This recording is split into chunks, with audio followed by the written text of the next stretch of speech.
Hello and welcome to Midday Update. Coming up are the headlines for the day. Traffic lights to operate at Assalam roundabout in Muscat. His Majesty receives credentials of ambassadors. UN congratulates Omani women on their annual day. Kedarnath helicopter crash, 6 killed and DGCA orders probe.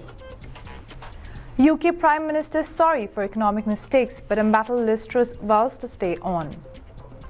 Russia military plane crashes into residential building near Azov Sea coast. His Highness Sayyid Yazeen directs support and facilities for Seeb Club. French striker Karim Benzema wins coveted Ballon d'Or for the first time. Those are the headlines. Now for the local stories for the day. The traffic lights will be operated at Assalam roundabout in the Vilayat of Seeb from Thursday, October 28, 2022 to control vehicular traffic at the roundabout. Muscat municipality said in a statement the following. Operation of the traffic light at Assalam roundabout will be effective on Thursday morning, October 20th. Muscat municipality wishes to advise the public that the traffic lights at Assalam roundabout will start to operate to control vehicular traffic at the roundabout and provide safe crossing places in the dense urban area. His Majesty Sultan Haitham bin Tariq received the credentials of a number of ambassadors at Al Baraka Palace on Tuesday. According to the Oman news agency, His Majesty Sultan Haitham bin Tariq separately accepted at Al Baraka Palace the credentials of the ambassadors of Syria, Sudan, Bangladesh, Nepal, Kenya, Hungary, Kuwait, Sri Lanka and Romania. The United Nations congratulates Omani women on the occasion of their annual day, which falls on October 17th of each year, stressing that the Sultanate of Oman, under the leadership of His Majesty Sultan Haitham bin Tariq, enjoys the appreciation of the international community and enjoys a distinguished position on the international scene. In her speech, Her Excellency Seema Bahous, Under-Secretary General of the United Nations and Executive Director of UN Women, praised the tangible progress made by the Sultanate of Oman in empowering women and enhancing their position in various aspects. Her Excellency Seema Bahous confirmed that the Omani woman has assumed distinguished leadership positions in various state agencies in several locations.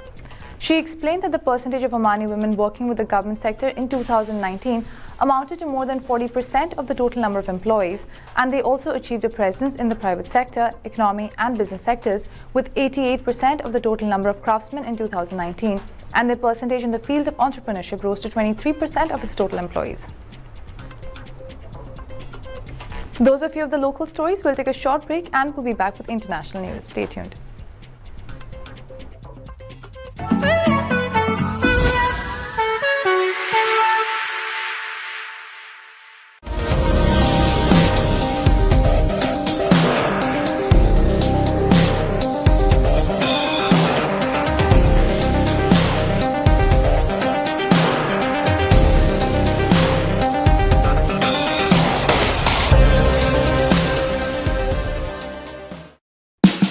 Oman's largest online supermarket now has no minimum order limit. From grocery to household items, Rafiq has everything that you want.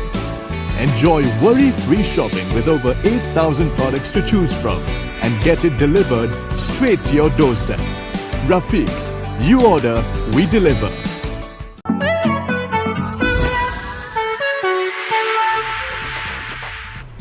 Welcome back to Midday Update. Now for the international stories. As many as 6 people were killed after a helicopter carrying Kedarnath pilgrims from Fatah crashed on Tuesday. The Directorate General of Civil Aviation ordered a detailed probe into the crash of a helicopter near Kedarnath in Uttarakhand.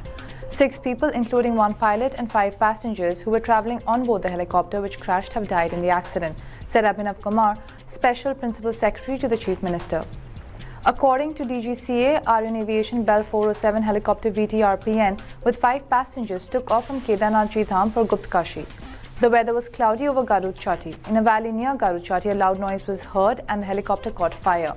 This is for the present information. More details are awaited in the incident. After getting the information regarding the incident, the police as well as state disaster response force teams rushed to the crash site to carry out the search and rescue operation.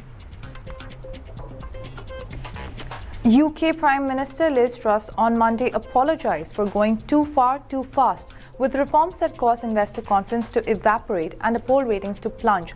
However, she vowed to stay on and lead Tories into next election. Her government on Monday axed almost all of its step fuel tax cuts unveiled last month to avert fresh market chaos.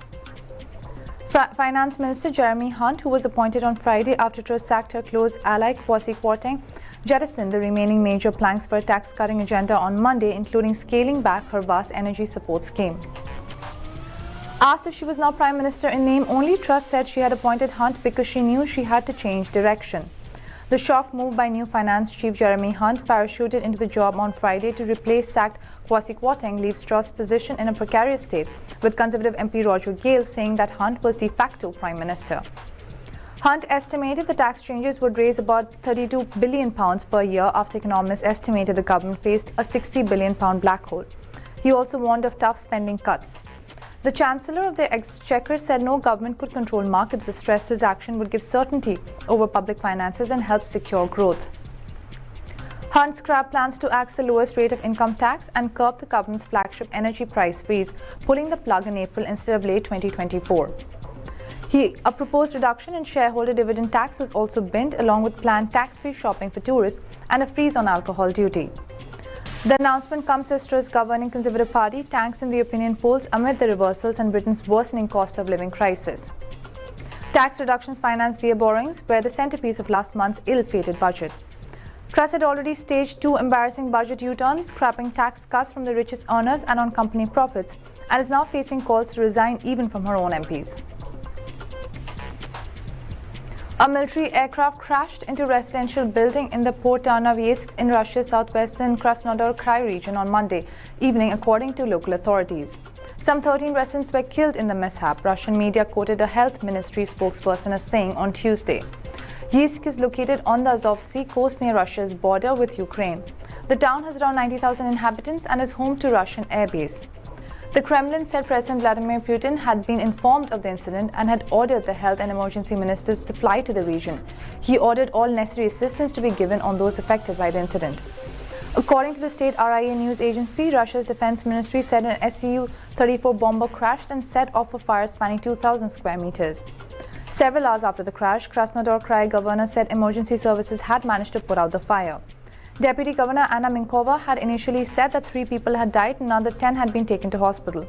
The death toll was later revised to 6, with 6 others missing. On Tuesday, with search operations complete, the death toll stood at 13. Russian news agencies cited emergency officials as saying that at least 19 people were injured. Some 250 residents of the building were evacuated, according to local emergency officials. Those were the international stories. We'll take a short break and we'll be back with sports news. Stay tuned.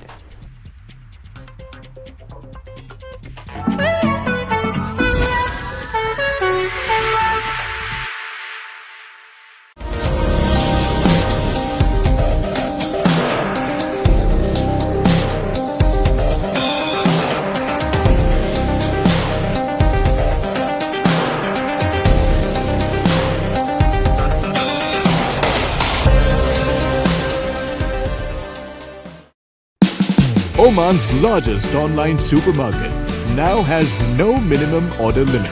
From grocery to household items, Rafiq has everything that you want. Enjoy worry-free shopping with over 8,000 products to choose from and get it delivered straight to your doorstep.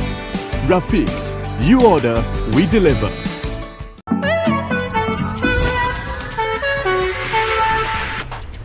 Welcome back to Midday Update. Now for the sports news. His Highness Syed Yazid bin Haitham Al Said has directed to support Seed Club, which represents the Sultanate of Oman in the 2022 AFC Cup final, and to operate a plan for Seed fans to the Malaysian capital to attend the final match. The Ministry of Culture, Sports and Youth said that His Highness Syed Yazin bin Haitham Al Said, Minister of Culture, Sports and Youth, has directed to provide the necessary financial support to Seep Club and in cooperation with Oman Air to make provisions to fly fans to Malaysian capital to attend the final match. The ministry said that this is to encourage Omani sporting achievements and to motivate the athletes' efforts to raise the Omani flag in international forums and in appreciation of the victories Seep Club achieved in the AFC Cup 2022 by reaching the final of the championship in which it will face its Malaysian counterpart. French striker Karim Benzema won the coveted Ballon d'Or award on Monday night. The Frenchman became only the second player aside from Lionel Messi and Cristiano Ronaldo to win the award since 2008. Benzema's Real Madrid teammate Luka Modric won the prize in 2018. Aged 34, Benzema is the oldest Ballon d'Or winner since Stanley Matthews in 1956. However, the France international says he has a burning desire to keep playing. This year, Ballon d'Or was awarded for performance in the 2021-2022 season rather than the calendar year. Last season, Benzema was in scintillating form. The Real Madrid striker scored 44 goals in 46 appearances in all competitions in a season where Carlo Ancelotti's side won La Liga and the UEFA Champions League. His performance in the Champions League drew huge acclaim. He scored hat-tricks in the last 16-second leg against PSG and in the quarter-final first leg against Chelsea. He scored again in the decisive second leg against a London club before striking again in both the semi-final first and second legs against Manchester City. He then scored in Real Madrid's 1-0 win over Liverpool in the Champions League final in Paris. The closest Benzema came to winning the Ballon d'Or before 2022 was last year when he finished fourth in the voting. He received 239 points, which was 374 behind winner Messi. Five-time Ballon d'Or winner Cristiano Ronaldo finished in 20th this year. Those are all the local, international and sports stories for the day. For more updates, stay tuned and keep watching TTV. You've just heard the live feed from the TTV studios on TFM 95.4. Let's talk.